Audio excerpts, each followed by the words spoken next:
On an autumn day in London in the second quarter of the 16th century, a boy was born to a poor family named Canty.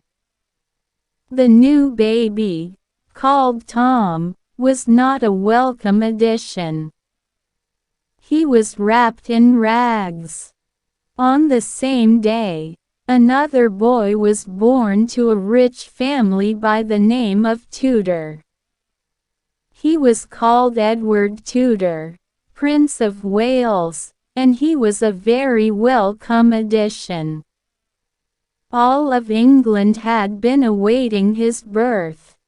Feasts and parades were held in his honor. He was wrapped in satin and silk. The streets of London were very narrow, crooked and dirty, especially in the part of town where Tom lived not far from London Bridge. His rickety house stood on a foul street called Awful Court. Other families shared the cramped house with the Cantys. Tom's mother and father had an old bed, which stood in the corner of their small one-room apartment. Tom, his grandmother and his two sisters Nan and Bet slept in the floor. Bet and Nan were twins. They were good-hearted girls but dirty and clothed in rags. They were not very smart, but they were kind, like their mother. Tom's father and grandmother were nasty people. John Canty was a thief and his mother was a beggar. They made beggars of the children but failed to make the children thieves. A priest named Father Andrew lived in an apartment in the same house. He was a good man. Secretly he taught the children right from wrong. He also taught Tom a little Latin and how to read and write. All of the house in Awful Court were similar to the Canty house. Riots and brawls were common, as was hunger. Little Tom had a hard life, but he did not know it.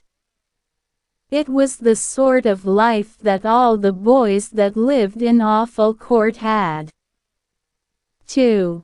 Thought that it was the only kind of life to have. When Tom came home empty-handed at night after a day of unsuccessful begging, his father would curse him and hit him. Then his grandmother would take over. In the middle of the night his starving mother would sleep him any measly scrap of food she had managed to save. If her husband caught her he would beat her too. Often Tom would get through such nights by thinking about the wonderful castles, kings and princesses that Father Andrew had told him about. Tom dreamed so much about royalty that he began to hate his life in Awful Court. Soon Tom began to act and speak like a prince. His behavior was so convincing that adults began to ask for his advice. After a while Tom organized a royal court among his friends.